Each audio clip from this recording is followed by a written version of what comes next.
அப்பா அப்பா ஏய் என்னப்பா? அப்பா கருப்பு பணத்தெல்லாம் மீட்டு நம்ம அக்கவுண்ட்ல போட்டாங்களாப்பா. ஏய் அப்படியாப்பா? அப்பா எனக்கு என் ஃப்ரெண்ட்ஸ் எல்லாருக்கும் வேலை கிடைச்சிருச்சுப்பா. ஏய் என்னப்பா சொல்ற, நிஜமாவா? அப்பா டேய் எந்தடா? நீ பாக்குறது கேக்குறது நினைக்கிறது எல்லாமே கனவுதான்டா. கனவா? கனவுதான்டா. இப்படி கட்டுக்கதைகளை இனியும் நீங்கள் நம்ப போகிறீர்களா? இந்தியாவை காக்க ஸ்டாலின் அழைக்கிறேன். ஒரு முதலமைச்சரே அதுக்கு அக்செப்ட் பண்ணலன்னா அப்ப அந்த சட்டம் வடிவமைச்சதுல எந்த விதமான பிரயோஜனம் இல்லாம இருந்துரும். இவங்க ஏன் இப்படி செலக்டிவா எதிர்கட்சியில உள்ளவங்களுக்கு மட்டும் சமன்ஸ் கொடுக்குறாங்க? ஏன் பிரதமரே எடுத்துக்கிடுவோமே, பிரதமர் பிஎம் கேர்ஸ் ஃபண்ட் பற்றி இதுவரைக்கும் கணக்கு வழக்கு சொல்லல, வாயே திறக்கல. இடி நோட்டீஸ் அனுப்பட்டுமே. பிரதமர் இதுவரைக்கும் எஸ்பிஐ இந்த எலக்ட்ரல் பாண்ட்ஸ் ஸ்கேம் பற்றி இதுவரைக்கும் ஒரு வார்த்தை பேசல. ஏன் அவருக்கு ஒரு நோட்டீஸ் அனுப்ப வேண்டியதானே? அவுரங்கசீப் காலத்துல இருந்து இன்னைக்கு வரைக்கும் உள்ள குரோனாலஜி வரும். பாபர் மசூதி பிரச்சனை எடுத்துக்கிட்டீங்கன்னா அந்த காலத்துல இருந்து பாபர் கட்டின காலத்துல இருந்து இன்னைக்கு வரைக்கும் உள்ள குரோனாலஜி வருது. இந்த வழக்கை பற்றி எந்த தகவலுமே வர மாட்டேங்குது. ஏன்? இன்னைக்கு தான் நான் அரவிந்த் கெஜ்ரிவாலுடைய உதவியாளர்கிட்ட கேட்டேன். அந்த எஃப்ஐஆர் எனக்கு அனுப்பித்தாங்க. அரவிந்த் கெஜ்ரிவால் மேல போட்டிருக்கக்கூடிய அந்த எஃப்ஐஆர் உடைய காப்பி. அப்படியாவது அதை பத்தி கொஞ்சம் தெரிஞ்சுக்கலாம். அவர் நான் பாக்குறேன், அது கிடைச்ச உடனே உங்களுக்கு அனுப்புறேன்னு சொல்லியிருக்காரு. அந்த ஆள் சொல்றான், அரவிந்த் கெஜ்ரிவால நான் பார்த்ததே கிடையாது, பேசினதே கிடையாதுங்கிறான். அப்புறம் அதே ஆள் திரும்ப சொல்றான், ஆமா பார்த்தேன், பேசினேன், நான் தான் இவர்கிட்ட டீல் பண்ணேன் அப்படிங்கிறான். அப்ப அந்த ஆள் அந்த ஆளை கைது பண்ணிருக்கீங்களா? இதுல இந்த நாட்டுல நடக்கக்கூடிய பல அயோக்கியத்தனங்களுக்கு காரணம் காங்கிரஸ் கட்சி. அது நமக்கு எல்லாருக்கும் நல்லா தெரியும். ப. சிதம்பரத்துக்கு மகன் மேல எத்தனை வழக்குகள் இருக்கு? இன்னைக்கு அவருக்கு எம்பி சீட் கொடுத்திருக்காங்க. பிளாக் அண்ட் ஒயிட் தமிழர்களுக்கு அன்பான வணக்கங்கள். அரசியல் சூத்திரம் நிகழ்ச்சிக்கு உங்களை வரவேற்கிறேன்.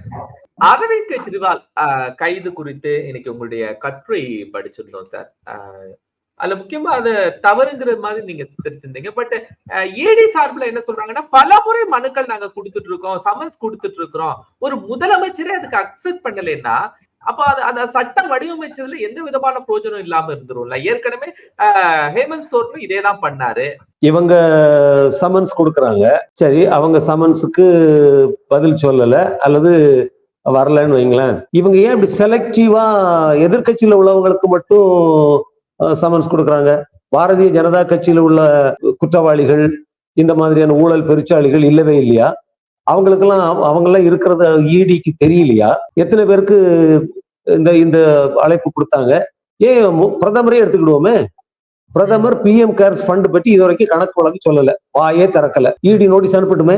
பிரதமர் இதுவரைக்கும் எஸ்பிஐ இந்த எலக்ட்ரல் பாண்ட்ஸ் ஸ்கேம் பற்றி இதுவரைக்கும் ஒரு வார்த்தை பேசல. ஏன் அவருக்கு ஒரு நோட்டீஸ் அனுப்ப வேண்டியதானே? ஸ்டேட் பேங்க் ஆஃப் இந்தியாவுடைய சீஃப் எங்களுக்கு 3 மாசம் டைம் வேணும்னு கேட்டாங்க. ஆனா சுப்ரீம் கோர்ட் சொன்ன பிறகு ஒரே நாளையில அவங்க வேண்டிய டீட்டெயில்ஸ் கொடுக்க முடியுது. அப்போ பொய் தானே சொன்னாங்க? நீ 3 மாசம் டைம் கேட்டது தவறு தானே, பொய் தானே? அது ஒரு ஏமாற்று வேலை தானே. அது ஒரே நாளையில கொடுக்க முடிஞ்சது இல்ல. அந்த ஆளுக்கு ஒரு இடி நோட்டீஸ் அனுப்பு. அது என்ன இடி எதிர்கட்சி தலைவர்களுக்கு மட்டும் வேலை செய்யுது? இடி பிஜேபியில் உள்ளவங்க பக்கம் திரும்பியே பார்க்க மாட்டாங்க. இது முழுக்க தேர்தலுக்காக செய்யப்படக்கூடிய ஒரு கையாலாகத்தனம். அரவிந்த் கெஜ்ரிவாலுக்கு மேல கேஸ் இருக்குங்க, ரைட்டு. அந்த கேஸ் எப்படிப்பட்ட கேஸ்? மனிஷ் சிசோடியாவை பிடிச்சி பல மாசங்களா வச்சிருக்காங்க. என்ன விசாரணை பண்ணீங்க? அவர் என்ன கன்ஃபர்ஸ் பண்ணாரு? அந்த டீட்டெயில்ஸ் கொடுங்க. இன்னைக்கு வரைக்கும் இந்தியால இருக்கக்கூடிய எந்த ஊடகமாவது அந்த டெல்லி அந்த கலால் வரி அந்த வழக்கு பற்றி, மதுபான கொள்கை வழக்கு பற்றி எந்த டீட்டெயில்ஸ் ஆவது கொடுத்திருக்காங்களா? நீங்க ஒரு சீனியர் ஜேர்னலிஸ்ட், ஊடகங்கள் ஏதாவது ஒரு ஊடகத்துல இந்த வழக்கில் உள்ள பின்புலம் இது, இந்த குற்றத்தை இன்னார் இந்த நாளில் செய்ததாக நாங்கள் சந்தேகப்படுகிறோம், and what is involved in the case, எங்கேயாவது ஏதாவது? நான் எனக்கு தெரிஞ்ச வரைக்கும் நான் பெரும்பாலும் ஊடகங்கள் நான் தேடி பார்த்துட்டேன்.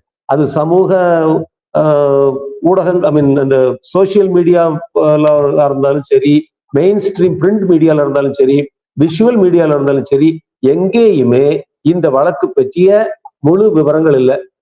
வேற எந்த நாடுகளிலும் எந்த பிரச்சனையா இருக்கட்டும், கியான் வாபி மசூதி எடுங்க, போய் இன்டர்நெட்ல போய் கியான் வாபி மாஸ்க் கான்ட்ரவர்சின்னு போட்டீங்கன்னா குரோனாலஜி அப்படியே வருது. அவுரங்கசீப் காலத்துல இருந்து இன்னைக்கு வரைக்கும் உள்ள குரோனாலஜி வருது. பாபர் மசூதி பிரச்சனை எடுத்துக்கிட்டீங்கன்னா அந்த காலத்துல இருந்து, பாபர் கட்டின காலத்துல இருந்து இன்னைக்கு வரைக்கும் உள்ள குரோனாலஜி வருது. இந்த வழக்கை பற்றி எந்த தகவலுமே வர மாட்டேங்குது. ஏன்? இன்னைக்கு தான் நான் அரவிந்த் கெஜ்ரிவாலுடைய உதவியாளர்கிட்ட கேட்டேன். அந்த எஃப்ஐஆர் எனக்கு அனுப்பித்தாங்க. அரவிந்த் கெஜ்ரிவால் மேல போட்டிருக்கக்கூடிய அந்த எஃப்ஐஆர் உடைய காப்பி. அப்படியாவது அதை பத்தி கொஞ்சம் தெரிஞ்சுக்கலாம்.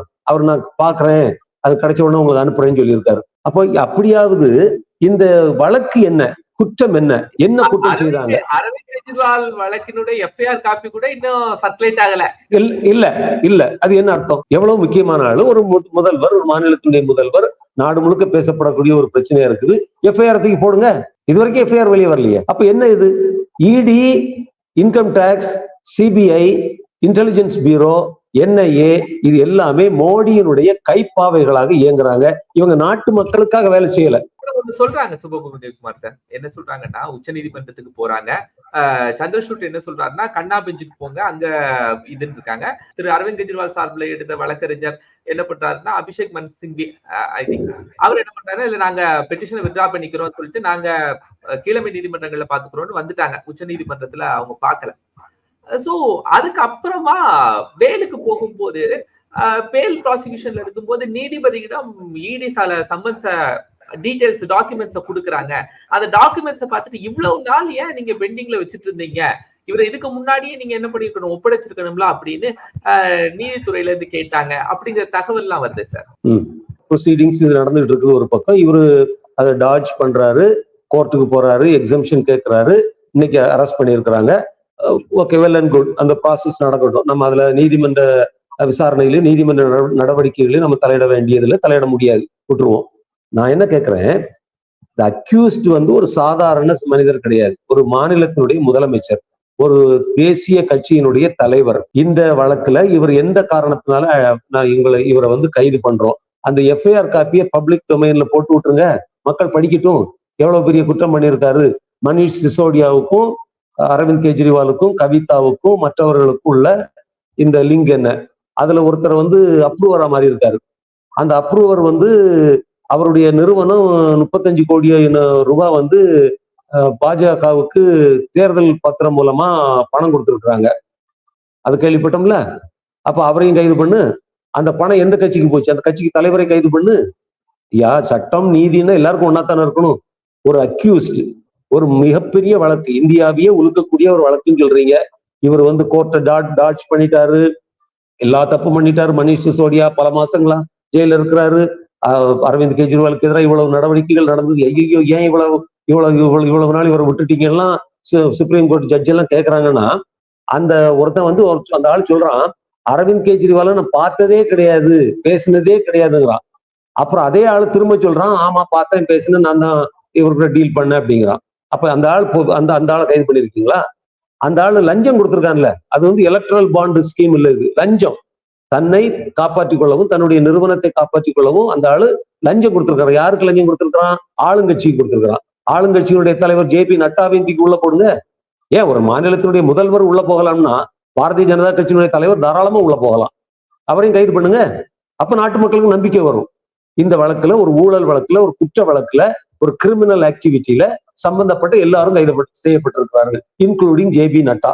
ஒவ்வொரு பகுதிகளையும் கொண்டு வந்தது, ரூல்ஸ் அண்ட் ரெகுலேஷன்ஸை கொண்டு வந்தது பாஜக தானா, இல்ல இதுக்கு முன்னாடியே இந்த ஆக்ட கொண்டு வரும்போதே இது மாதிரியான சட்டத்திட்டங்கள் எல்லாம் வச்சுட்டாங்களா, இல்ல பாஜக தனக்கு தகுந்த மாதிரி இந்த EDS விஷயத்த மாத்தினாங்களா? இதுல இந்த நாட்டுல நடக்கக்கூடிய பல அயோக்கியத்தனங்களுக்கு காரணம் காங்கிரஸ் கட்சி. அது நமக்கு எல்லாருக்கும் நல்லா தெரியும். இந்த நாட்டுல நடக்கக்கூடிய பல குளறுபடிகளுக்கு, பல பிரச்சனைகளுக்கு, இந்த லஞ்ச ஊழல் லாவண்யங்களுக்கு எல்லாம் அடிப்படையாக இருப்பது காங்கிரஸ் கட்சி. இது எந்த மாற்று கருத்தும் கிடையாது. இதை இவங்க கொண்டு வந்த ஆதாரா இருக்கட்டும், GST இருக்கட்டும், எல்லா விஷயங்களுமே காங்கிரஸ் கட்சி கொண்டு வந்ததுதான். அவங்க கொண்டு வந்தது இவன் பெருசா பண்றான். ஆக காங்கிரஸ் கட்சியை நம்ம எளிதா விட முடியாது. காங்கிரஸ் கட்சி செய்ததை இவங்க பெருசா பண்றாங்க. காங்கிரஸ் கட்சி என்ன கோடு போட்டதுல இவன் ரோடு போடுறான். ரெண்டு பேரையுமே நம்ம குற்றச்சாட்டி தான் ஆகணும். இந்த காங்கிரஸ் கட்சி தான் சாதாரண ஒரு அணுமின் நிலையத்தை எதிர்த்து நாங்க போராட்டம், அறவழி போராட்டம் நடத்தின ஒரே காரணத்துக்காக எங்களை அமெரிக்க கைக்கூலின்னாங்க, தேச துரோகின்னாங்க, எங்க மேல ஏராளமான வழக்குகளை போட்டாங்க. அமெரிக்கால இருந்து பணம் வருதுன்னாங்க, ஸ்காண்டினேவியால இருந்து பணம் வருதுன்னாங்க. அப்பவே சொன்னதே மக்களை இப்படி ரொம்ப கொச்சப்படுத்தாதீங்க, அறவழியில போராடக்கூடிய மக்களுடைய உணர்வுகளை புரிஞ்சுக்கோங்க நான் கெஞ்சணும். ஆனா காங்கிரஸ் கட்சி எங்களை மிகப்பெரிய தேச துரோகிகளாக, தேசத்தின் எதிரிகளாக சித்தரிச்சாங்க. தேச துரோக வழக்கு போட்டாங்க, தேசத்தின் மீது போர் தொடுக்கும் வழக்கு எல்லாம் போட்டாங்க. என்ன இன்னைக்கு அதே விஷயம் அவங்களுக்கு வரும்போதுதான் வலிக்குது. இந்த காங்கிரஸ் மட்டும் அந்த 10 ஆண்டு காலம் டாக்டர் மன்மோகன் சிங் தலைமையில ஒரு லஞ்ச லாவண்யம் இல்லாத ஒரு மக்களுக்கான ஒரு ஆட்சியை கொடுத்திருந்தாங்கன்னா அது பாரதிய ஜனதா கட்சி சீனுக்குள்ளேயே வந்திருக்காது, வந்திருக்கவே முடியாது. அந்த நல்லாட்சியை கொடுக்கல. இவங்க பண்ணது அவ்வளவும் தப்பு. சிதம்பரம் சொன்னாரு, போராடக்கூடிய மக்களை பார்த்து, இந்த வளர்ச்சி திட்டங்களுக்கு எதிராக போராடக்கூடிய மக்களை பார்த்து, இவங்களுக்கெல்லாம் ரொம்ப அதிகமா சுதந்திரமா போச்சு, இவங்க எல்லாம் ஒரு வளர்ச்சியும் வரவிட மாட்டேங்கிறாங்க. ஏன்னா அவருக்கு கமிஷன் கிடைக்கிறதும் வளர்ச்சி. அந்த வளர்ச்சி சித்தாந்தத்துக்கு, அந்த வளர்ச்சி திட்டங்களுக்கு எதிராக மக்கள் குரல் கொடுக்கறாங்கன்னு மக்களையே எதிரிகளா வர்ணிச்சாங்க. இந்த சிதம்பரம் எல்லாம் கமிஷன் வாங்குறவரா அப்படின்னு கேட்டேன். சிதம்பரத்துல பிள்ளைய பத்தி கேஸ் நடக்குது. அவர் உள்ள இருந்தாரு. சிதம்பரம் தான் உள்ள இருந்தாரு. எத்தனை மாசம் ஜெயில இருந்தாரு? சிதம்பரத்துக்கு மகன் மேல எத்தனை இருந்தாரு? சிதம்பரத்துக்கு மகன் மேல எத்தனை வழக்குகள் இருக்கு? இன்னைக்கு அவருக்கு எம்பி சீட் கொடுத்திருக்கிறாங்க. இப்படிப்பட்டவங்க தான் இவங்க எல்லாம். சோ அவங்களுக்கு இவங்களுக்கு பெரிய வேறுபாடெல்லாம் கிடையாது. ஆனால் இப்போ உள்ள நிலைமையில இந்த நாட்டுக்கு மிகப்பெரிய தீங்காக இருக்கக்கூடிய பாசிஸ்டுகளை எதிர்ப்பதற்காக காங்கிரஸ் கட்சி கூட நிக்க வேண்டிய ஒரு தேவை இருக்குதே தவிர, இந்த ரெண்டு பேரும் ஒண்ணுக்கு ஒண்ணு மோசம் இல்லாத ஒரு கூட்டம் தான். என்ன இவங்க செய்த தவறுனால்தான் பாரதிய ஜனதா கட்சி ஆட்சிக்கு வந்தது. இன்னைக்கு அனுபவிக்கிற எல்லாருமே சேர்ந்து. இன்னும் காங்கிரஸ் கட்சி இந்த பாடங்களை படிச்சிருக்காங்கிறது எனக்கு தெரியல. ஆனா இன்னைக்குள்ள நிலைமையில அதெல்லாம் பத்தி நாங்க பேசாம இருக்கிறதுக்கு காரணம், ஒரு இந்தியாவினுடைய அடிப்படையே அரசியலமைப்பு சட்டத்தையே தகர்க்கக்கூடிய, நம்முடைய அடிப்படை உரிமைகளையே மீறக்கூடிய ஒரு ஆட்சி, ஒரு கட்சி ஆட்சியில இருக்குது. இந்த ஆட்சி மீண்டும் தொடரக்கூடாதுங்கிறதுனாலதான் நம்ம காங்கிரஸ் கூட நின்று களமாட வேண்டிய ஒரு தேவையில இருக்கும். சுப உதயகுமார் சார், உண்மையாவே இந்த தேர்தல் நேரத்துல பழைய அரசியலையும் குமரி மாவட்ட அரசியலையும் ஒட்டுமொத்தமா இந்தியாவுக்கு என்ன தேவை அப்படிங்கிறத ஒரு பகுப்பாய்வு செய்து நீங்க பதிலளிச்சிருக்கீங்க. நிகழ்ச்சியில கலந்து கொண்டதுக்கு மகிழ்ச்சி. நன்றி.